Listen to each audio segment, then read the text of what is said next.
Business में उधार बंद कैसे करें? इस प्रॉब्लम का सॉल्यूशन ढूंढने से पहले हमें यह सोचना होगा कि लोग उधार मांगते क्यों हैं। इसका सीधा सा जवाब यह है कि हम बिजनेस में अपने इमोशंस को बिजनेस के सिस्टम से ऊपर रखते हैं और मांगने वाले को पता होता है कि वो हमें इमोशनली फुल बना सकता है। अदरवाइज कोई किसी कंपनी आउटलेट या ब्रांडेड स्टोर पर जाकर उधार नहीं मांगता, क्योंकि उन्हें पता होता है कि जो लोग सिस्टम को फॉलो करते हैं वहां उधार नाम की कोई चीज नहीं होती। दूसरा क्वेश्चन ये कि हम उधार देते क्यों हैं? इसका जवाब ये है कि हमारे अंदर डर होता है कि अगर हमने मना किया तो हमारा कस्टमर खराब हो जाएगा, वो कभी वापस लौट कर नहीं आएगा और इवेंचुअली हमारी सेल कम हो जाएगी।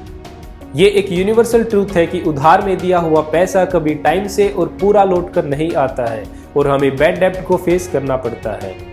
ब्रांड्स इसलिए सक्सेसफुल होते हैं क्योंकि वो अपने रूल्स को इमोशन से ऊपर रखते हैं, इसलिए उन्हें इमोशनली फुल नहीं बनाया जा सकता। अगर आपने अपने किसी कस्टमर को उधार दे भी दिया है तो ये मत सोचना कि आपने अपनी सेल इंक्रीज की है और अपने आप को एक अच्छा इंसान साबित किया है, बल्कि आपने अपने बिजनेस में एक लूप होल क्रिएट किया है और क्लाइंट को ये मैसेज दिया है कि आपका बिजनेस किसी सिस्टम को फॉलो नहीं करता और यहाँ पर आगे भी उधार की जा सकती है।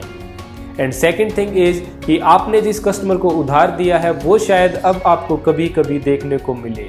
मीन्स आपने अपने कस्टमर को भी खो दिया और सेल भी डिक्रीज कर ली। सो ये थी प्रॉब्लम की बात और अब हम बात करेंगे सॉल्यूशन की।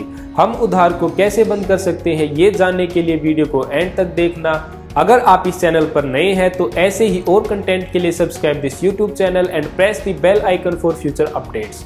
If you like my content then like and share this video with your friends. Now let's start it.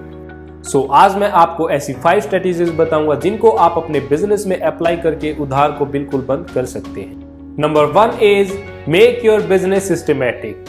अगर आपका बिजनेस एक सिस्टम को फॉलो करता है, जैसे कि हर प्रोडक्ट पर MRP एंड बारकोड लगाना, प्रॉपर बिलिंग करना, डिस्काउंट एंड ऑफर्स की ट्रांसपेरेंसी रखना, ये सब शो करता है कि आपका बिजनेस एक प्रोटोकॉल को फॉलो करता है और आपका कस्टमर बिना बोले ही समझ जाएगा और इस प्रोटोकॉल के सामने उसकी उधार मांगने की हिम्मत ही नहीं होगी। So run your business in a systematic वे।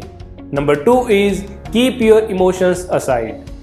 प्यार, भरोसा, उम्मीद, मजबूरी, यही सब इमोशंस तो है जो हमें कंट्रोल करने होंगे और इनसे ऊपर उठकर एक रेशनल डिसीजन लेना होगा।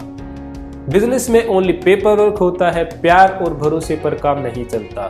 जब आप अपने इमोशंस को साइड में रखकर डिसीजन लोगे तो कुछ लोगों को आप अच्छे लगोगे और कुछ लोगों को आप बुरे लगोगे। आपको बस एक बात ध्यान में रखनी है कि बिजनेस सबको खुश करने के लिए नहीं होता। बिजनेस का मोटिव होता है एक प्रोटोकॉल को फॉलो करना एंड रेवेन्यू जनरेट करना। So keep your emotions aside while doing a business. Number 3 is learn how to say no. Saying direct no is a symbol of your bold and confident personality.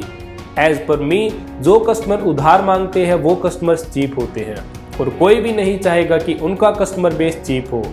So I don't think कि आपको उधार मांगने वाले customer को direct no बोलने में सोचने की जरूरत होनी चाहिए, क्योंकि ये आपके कस्टमर तब तक ही है जब तक आप इनको उधार दे रहे हैं और कभी ना कभी ये आपके बिजनेस को छोड़कर जरूर जाएंगे और जब भी जाएंगे आपके पैसे निकल जाएंगे। So never afraid to say direct no on very first take. Number 4 is don't be a owner, be a part of system. Most of the time pride of ownership से भी हमारे बिजनेस का सिस्टम खराब हो जाता है। जब customer को पता होता है कि यहाँ पर ये आदमी ओनर है और सभी फाइनल डिसीजन इसके हाथ में है, तो वो अपने इमोशंस को यूज करके उधार एंड अनरीजनेबल डिस्काउंट्स मांगना शुरू कर देता है, क्योंकि उन्हें पता होता है कि एक पर्सन को कन्विंस करना आसान होता है और एक सिस्टम को ब्रेक करना मुश्किल होता है। सो हमें एक ओनर या डिसीजन मेकर ना बन के अपने बिजनेस के एक सिस्टम को बिल्ड करना है और एक सिस्टम का पार्ट बनना है और उसको फॉलो करना है। Number 5 is never afraid to lose customers. As I mention before कि अच्छे कस्टमर्स कभी उधार नहीं मांगते और वो आपको अनरीजनेबल डिमांड की वजह से कभी छोड़कर नहीं जाएंगे। सो आपको उधार देकर अपनी सेल इंक्रीज करने की जरूरत नहीं है। आपको बस अपनी प्रोडक्ट एंड सर्विस की क्वालिटी पर फोकस करना है। अच्छे कस्टमर खुद ब खुद आपके पास आएंगे और जब आपके पास एक अच्छा कस्टमर बेस होगा तो आपको उधार वाले कस्टमर्स की जरूरत ही नहीं होगी और ना ही आपको उनके छोड़कर जाने का डर रहेगा। सो ये थी ऐसी 5 स्ट्रेटेजीज जो आपके बिजनेस के one of the biggest risk factor को कम कर सकती हैं। Share your feedback and suggestions about this video with me in comment section. Subscribe this channel and press the bell icon for future updates. See you in next video. Till then, stay humble and stay focused.